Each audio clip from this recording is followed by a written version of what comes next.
दोस्तों मेरी एक बात को ध्यान से समझ लीजिएगा कि समस्या का अपना कोई आकार नहीं होता। समस्या तो केवल एक समस्या होती है। ये आपके हल करने की क्षमता पर निर्भर करता है कि वो समस्या आपके लिए छोटी है या बड़ी। आपने कई बार देखा होगा, आपके स्टाफ में आपका एक एम्प्लॉय एक प्रॉब्लम लेके आता है और आप उसको ऐसे सॉल्व कर देते हैं। लेकिन कई बार आपके सामने ऐसी समस्या आ जाती है जिसको आप हल नहीं कर पाते, पर आप ऐसे व्यक्ति के पास जाते हैं उसकी समस्या को ऐसे हल कर देता है। इसका मतलब समस्या का कोई आकार नहीं होता। यह आपके हल करने की क्षमता पर निर्भर करता है कि वो समस्या छोटी है या बड़ी। इसीलिए जब आप अपनी कंपनी के स्टैंडर्ड ऑपरेटिंग प्रोसीजर को डिज़ाइन करेंगे ना, तो बहुत सारी समस्याएं आपके सामने आएगी। जब उसका इम्प्लीमेंटेशन करेंगे तो अलग तरह की समस्याएं आएंगी, लेकिन समस्याओं से घबराना नहीं है। हर बार उसको मॉडिफाई करना है और एक बार आपके पास ऐसा प्रपोजल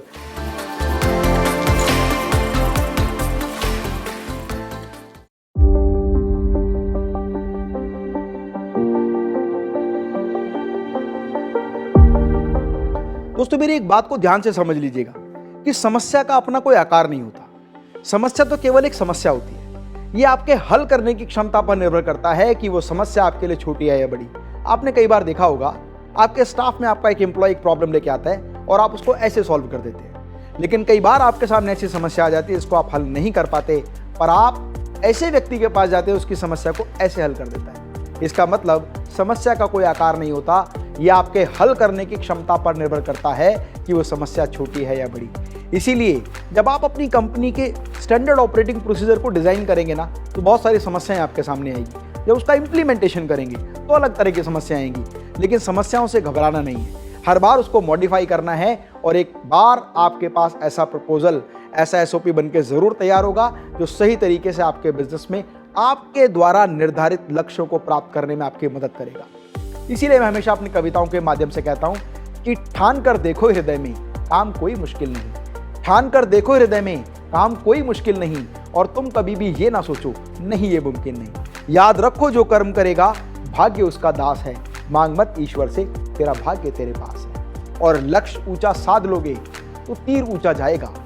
लक्ष्य ऊंचा साध लोगे तो तीर ऊंचा जाएगा, और कामना छोटी करोगे तो हाथ कुछ ना आएगा। इसलिए ठान कर देखो हृदय में, काम कोई मुश्किल नहीं, और तुम कभी भी ये ना सोचो नहीं ये मुमकिन नहीं। याद रखो तुमने सोचा ना किया तो कोई और कर जाएगा, और सपना ये मेरा ही था बस मन में पछतावा रह जाएगा।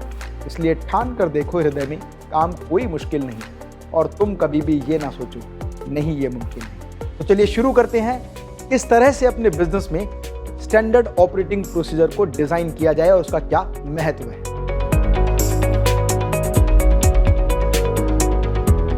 नमस्कार, मैं डॉक्टर अमित माहेश्वरी आप सभी का स्वागत करता हूं। और आज जिस विषय पर हम बात करने वाले हैं वो बहुत ही महत्वपूर्ण हो सकता है आपके बिजनेस के लिए, अगर आप अपने बिजनेस को एक्सपेंशन की ओर लेकर जाना चाहते हैं। इस बात को समझाने से पहले ना एक घटना मैं आपके साथ शेयर करना चाहता हूं। एक बार मैं हरिद्वार घूमने गया हुआ था, और वहां पर जब मैं वॉक स्ट्रीट पर घूम रहा था तो मैंने देखा बहुत सारी शॉप्स थी। वहां पर बहुत सारे रेस्टोरेंट थे, बहुत सारे अच्छे अच्छे शोरूम्स बने हुए थे। तो एक रेस्टोरेंट के बाहर मैंने लिखा देखा, दिस इज एस्टेब्लिश्ड सिंस 1860। 1860 से वो रेस्टोरेंट वहां पर है। 1860 मतलब 100 वर्ष से भी अधिक समय हो गया।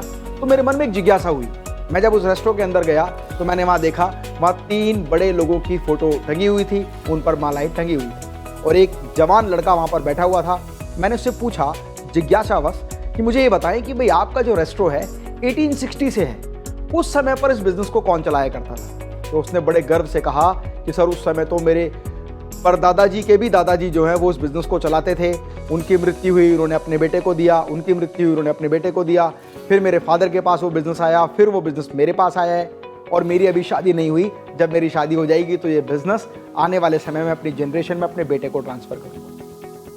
दोस्तों 1860 मतलब 100 वर्ष से अधिक समय उस व्यापार को हो गया। तो मेरे मन में ये भी जिज्ञासा हुई कि मैं पूछूं कि व्यापार का आकार क्या है और प्रारूप क्या है। उस व्यक्ति ने बड़े गर्व से कहा कि सर उस समय इस बिजनेस को जब मेरे परदादाजी के भी दादाजी चलाया करते थे, उस समय पर ये जो शॉप थी उन्होंने भी 2 रुपए में शुरू की थी, और आज मेरी कंपनी की वर्थ वैल्यू 30 करोड़ रुपए है। मेरी शॉप की वैल्यू प्लस मेरा इंफ्रास्ट्रक्चर प्लस मेरा मॉडर्न कल्चर जो मैंने डेवलप किया है, इसका पूरा वैल्यूएशन 30 करोड़ रुपए है। मैंने पूछा कहाँ कहाँ पर आपकी ब्रांचेज हैं?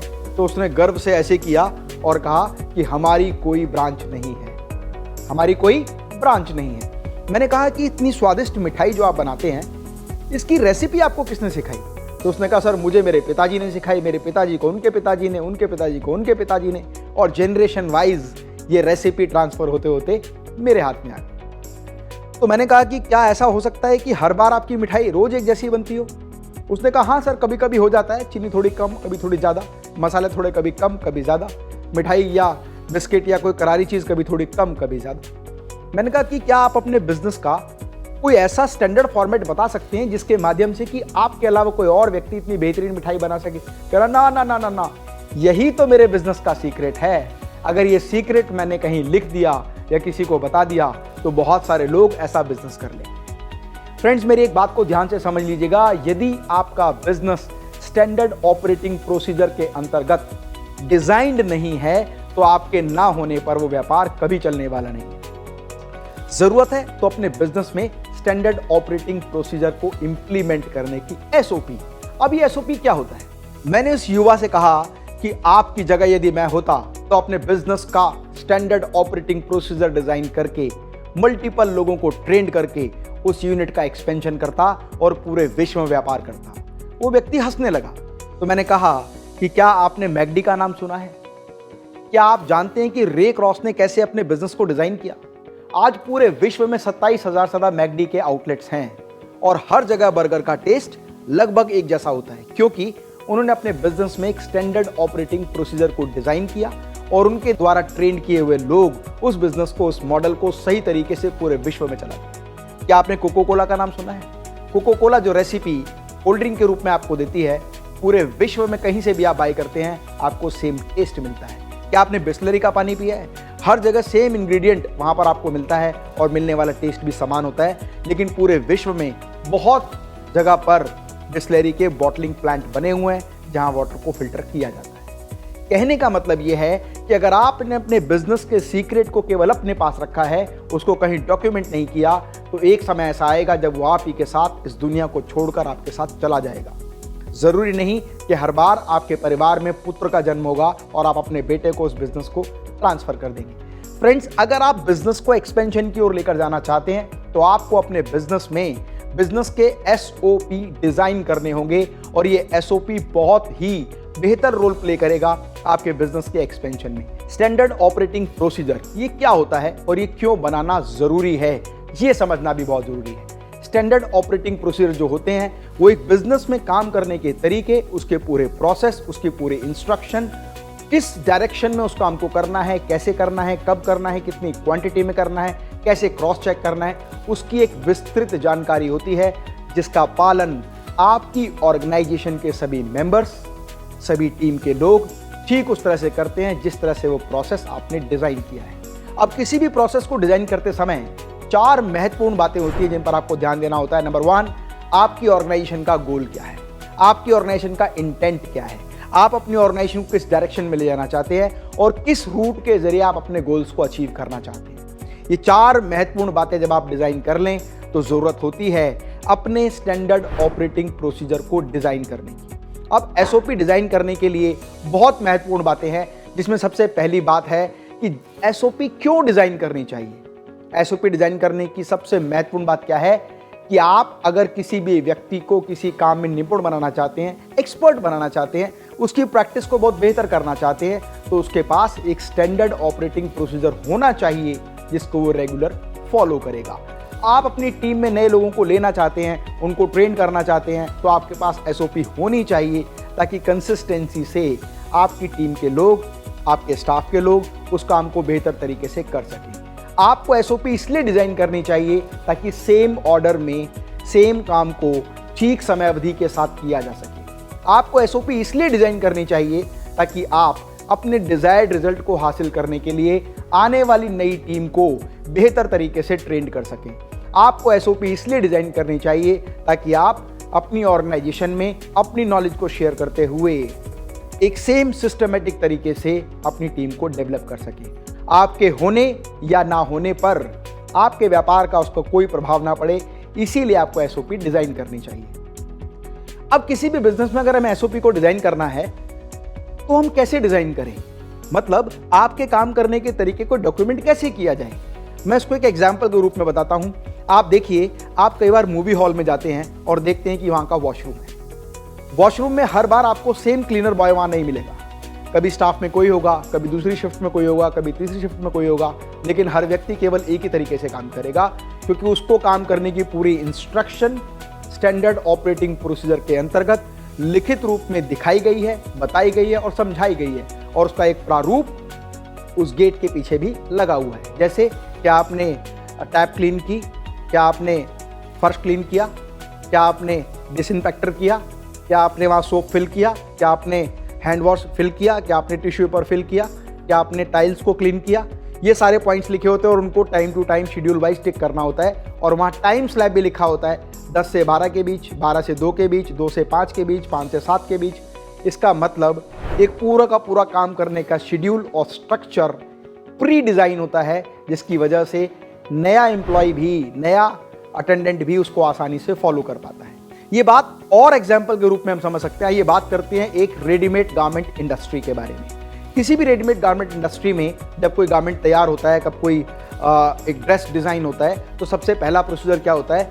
Apparel designing. सबसे पहले उस कपड़े की डिज़ाइनिंग की जाती है। एक डिज़ाइनिंग टीम सॉफ्टवेयर के माध्यम से साइज वाइज एक कपड़े का डिज़ाइन करती है। डिज़ाइन करने के बाद जिस व्यक्ति ने उस डिज़ाइनिंग के लिए ऑर्डर दिया है, उससे उस डिज़ाइन को अप्रूव कराया जाता है। अब जब हम अप्रूवल के पास किसी के पास जाते हैं तो 2 रिजल्ट आते हैं, या तो हमारा डिज़ाइन पास होगा या रिजेक्ट होगा। अगर डिज़ाइन पास हुआ है तो वो आगे प्रोसेस में जाएगा, रिजेक्ट हुआ है तो फिर रीडिज़ाइनिंग का काम शुरू होगा, फिर अप्रूव होगा, फिर रिजेक्ट होगा, फिर रीडिज़ाइनिंग होगा, फिर अप्रूव होगा। अगर पास हुआ है तो नेक्स्ट जो पॉइंट होगा वो होगा सिलेक्शन ऑफ फैब्रिक, कि किस तरह के कपड़े में वो प्रोडक्ट बनाया जाना है। सिलेक्शन ऑफ फैब्रिक के बाद कटिंग ऑफ फैब्रिक, कटिंग के बाद स्टिचिंग, स्टिचिंग के बाद फिनिशिंग, फिनिशिंग के बाद testing.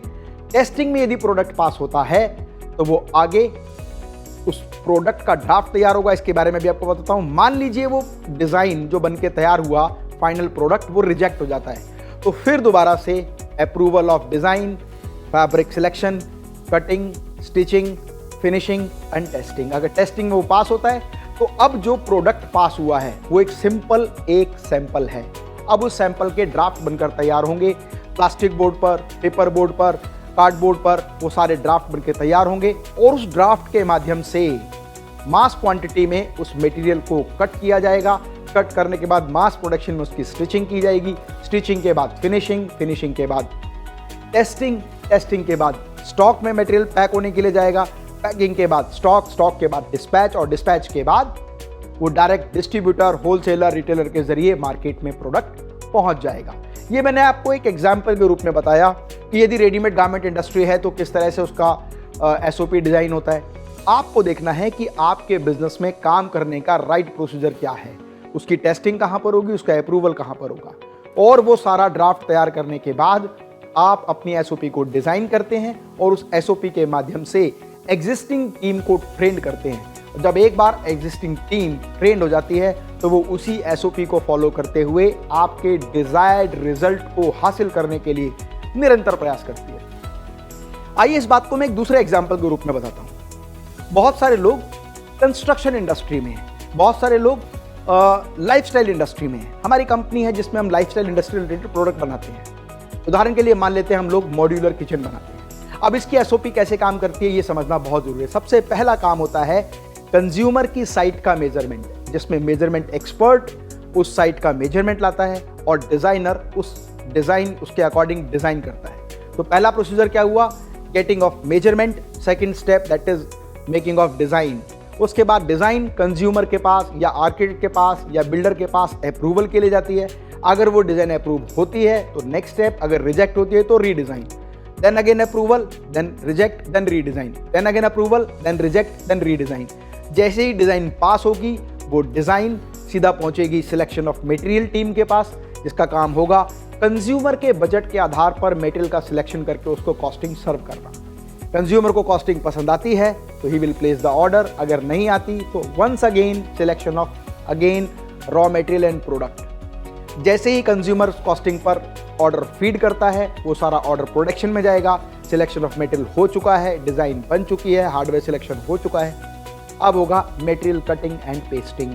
Material cutting and pasting के बाद असेंबलिंग, असेंबलिंग के बाद installation of hardware, installation of hardware के बाद पैकेजिंग, पैकेजिंग के बाद जब कंज्यूमर की साइट तैयार होगी, then dispatch of material, and after the dispatch of material, installation of material, and after the installation of material, inspection, और इंस्पेक्शन के बाद completion note of the product. ये बड़ा इंपॉर्टेंट रोल प्ले करेगा कि आप अपनी कंपनी में किस तरह से एसओपी डिजाइन करते हैं।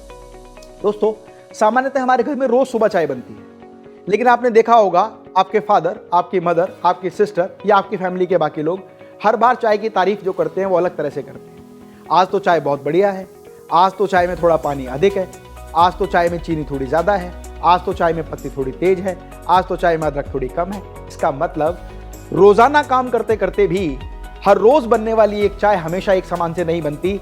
यदि हम नंबर ऑफ कप्स के अकॉर्डिंग एसओपी डिजाइन करें कि इस चाय में इतने कप ऑफ वाटर डलेगा, इतने कप ऑफ मिल्क, इतनी स्पून ऑफ शुगर, इतनी स्पून ऑफ चाय पत्ती, इतना अदरक, इतना ये, और नंबर ऑफ मिनट्स के हिसाब से इतनी देर चाय बनेगी, इस हीट पर बनेगी, इस टेम्परेचर पर बनेगी, तो आने वाले समय में वो चाय हर बार हर समय एक जैसी होगी।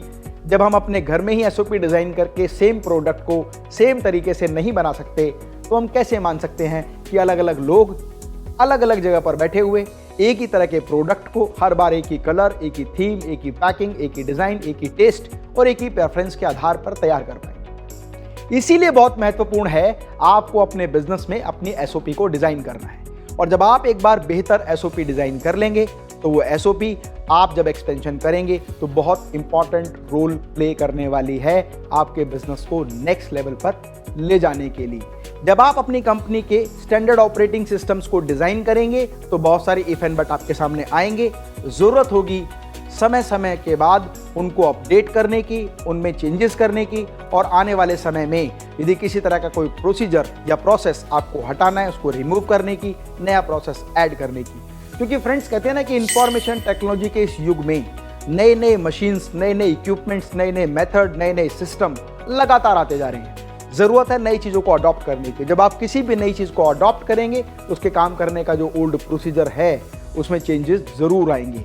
इसीलिए आप अपनी टीम में हर तरह का प्रोसेस डिज़ाइन करें, चाहे वो एम्प्लॉयज़ के रिक्रूटमेंट से संबंधित हो, उनके इंटरव्यू से संबंधित हो, उनके ट्रेनिंग से संबंधित हो। क्योंकि एक बार आप एक टीम को ट्रेन कर सकते हैं, पर यदि अपने जीवन का बहुत अधिक समय सेम काम के लिए सेम टीम को ट्रेन करने पर लगाएंगे तो आप एक्सपेंशन कब करेंगे। इसीलिए ज़रूरी है कि ट्रेनिंग का एक मैनुअल डिज़ाइन हो जिसके आधार पर आने वाले लंबे समय तक आपके एम्प्लॉयज़ ट्रेंड होते रहें।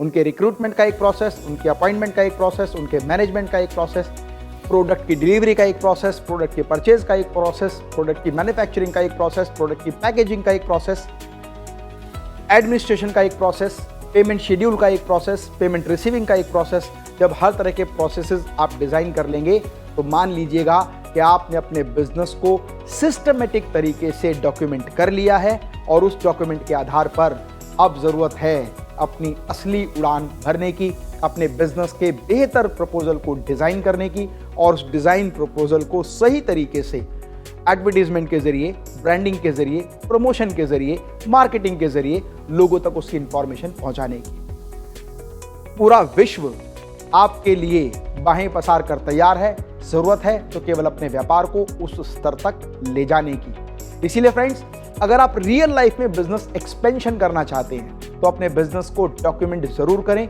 एक एक ड्राफ्ट को डिजाइन करें और बिजनेस को नए आयाम और नई कीर्तिमान तक लेकर जाएं। इसके अलावा आपके मन में कोई भी प्रश्न है तो आप हमारी टीम को कांटेक्ट करें। स्वस्थ रहें, मस्त रहें। मैं डॉक्टर अमित माहेश्वरी आपके सुनहरे भविष्य की कामना करता हूं। जय हिंद, जय Bharat. Cutting of fabric, cutting के बाद स्टिचिंग, स्टिचिंग के बाद फिनिशिंग, फिनिशिंग के बाद टेस्टिंग, टेस्टिंग में यदि प्रोडक्ट पास होता है तो वो आगे उस प्रोडक्ट का ड्राफ्ट तैयार होगा। इसके बारे में भी आपको बताता हूं। मान लीजिए वो डिजाइन जो बनके तैयार हुआ, फाइनल प्रोडक्ट, वो रिजेक्ट हो जाता है तो फिर दोबारा से approval of design, fabric selection, cutting, stitching, finishing and testing. अगर टेस्टिंग में वो पास होता है तो अब जो प्रोडक्ट पास हुआ है वो एक सैंपल है। अब उस सैंपल के ड्राफ्ट बनकर तैयार होंगे। प्लास्टिक बोर्ड पर, पेपर बोर्ड पर, कार्डबोर्ड पर वो सारे ड्राफ्ट बनकर तैयार होंगे, और उस ड्राफ्ट के माध्यम से मास क्वांटिटी में उस मटेरियल को कट किया जाएगा। कट करने के बाद मास प्रोडक्शन में उसकी स्टिचिंग की जाएगी। स्टिचिंग के बाद फिनिशिंग, फिनिशिंग के बाद टेस्टिंग, टेस्टिंग के बाद स्टॉक में मटेरियल पैक होने के लिए जाएगा, पैकिंग के बाद स्टॉक, स्टॉक के बाद डिस्पैच और डिस्पैच के बाद वो डायरेक्ट डिस्ट्रीब्यूटर, होलसेलर, रिटेलर के जरिए मार्केट में प्रोडक्ट पहुंच जाएगा। कंज्यूमर की साइट का मेजरमेंट, जिसमें मेजरमेंट एक्सपर्ट उस साइट का मेजरमेंट लाता है और डिजाइनर उस डिजाइन उसके अकॉर्डिंग डिजाइन करता है। तो पहला प्रोसीजर क्या हुआ? Getting off measurement. Second step that is making of design. उसके बाद डिजाइन कंज्यूमर के पास या आर्किटेक्ट के पास या बिल्डर के पास अप्रूवल के लिए जाती है। अगर वो डिजाइन अप्रूव होती है तो नेक्स्ट स्टेप, अगर रिजेक्ट होती है तो रीडिजाइन। एसओपी डिजाइन करने की सबसे महत्वपूर्ण बात क्या है कि आप अगर किसी भी व्यक्ति को किसी काम में निपुण बनाना चाहते हैं, एक्सपर्ट बनाना चाहते हैं, उसकी प्रैक्टिस को बहुत बेहतर करना चाहते हैं, तो उसके पास एक स्टैंडर्ड ऑपरेटिंग प्रोसीजर होना चाहिए जिसको वो रेगुलर फॉलो करेगा। आप अपनी टीम में नए लोगों को लेना चाहते हैं, उनको ट्रेन करना चाहते हैं, तो आपके पास एसओपी होनी चाहिए ताकि कंसिस्टेंसी से आपकी टीम के लोग, आपके स्टाफ के लोग उस काम को बेहतर तरीके से कर सकें। आपको एसओपी इसलिए डिजाइन करनी चाहिए ताकि सेम ऑर्डर में सेम काम को ठीक समय अवधि के साथ किया जा सके। आपको एसओपी इसलिए डिजाइन करनी चाहिए ताकि आप अपने डिजायर्ड रिजल्ट को हासिल करने के लिए आने वाली नई टीम को बेहतर तरीके से ट्रेन कर सकें। आपको एसओपी इसलिए डिजाइन करनी चाहिए ताकि आप अपनी ऑर्गेनाइजेशन में अपनी नॉलेज को शेयर करते हुए एक सेम सिस्टमेटिक तरीके से अपनी टीम को डेवलप कर सकें। जरूरत है तो अपने बिजनेस में स्टैंडर्ड ऑपरेटिंग प्रोसीजर को इंप्लीमेंट करने की एसओपी। अब ये एसओपी क्या होता है? मैंने उस युवा से कहा कि आपकी जगह यदि मैं होता तो अपने बिजनेस का स्टैंडर्ड ऑपरेटिंग प्रोसीजर डिजाइन करके मल्टीपल लोगों को ट्रेंड करके उस यूनिट का एक्सपेंशन करता और पूरे विश्व में व्यापार करता। वो व्यक्ति हंसने लगा। तो मैंने कहा कि क्या आपने मैकडी का नाम सुना है? क्या आप जानते हैं कि रे क्रॉस ने कैसे अपने बिजनेस को डिजाइन किया? आज पूरे विश्व में 27,000 से ज्यादा मैकडी के आउटलेट्स हैं और हर जगह बर्गर का टेस्ट लगभग एक जैसा होता है, क्योंकि उन्होंने अपने बिजनेस में एक स्टैंडर्ड ऑपरेटिंग प्रोसीजर को डिजाइन किया और उनके द्वारा ट्रेन किए हुए लोग उस बिजनेस को, उस मॉडल को सही तरीके से पूरे विश्व में चलाते। क्या आपने कोको कोला का नाम सुना है? कोको कोला जो रेसिपी कोल्ड ड्रिंक के रूप में आपको देती है, पूरे विश्व में कहीं से भी आप बाय करते हैं आपको सेम टेस्ट मिलता है। क्या आपने बिस्लरी का पानी पिया है? हर जगह सेम इंग्रेडिएंट वहां पर आपको मिलता है और मिलने वाला टेस्ट भी समान होता है।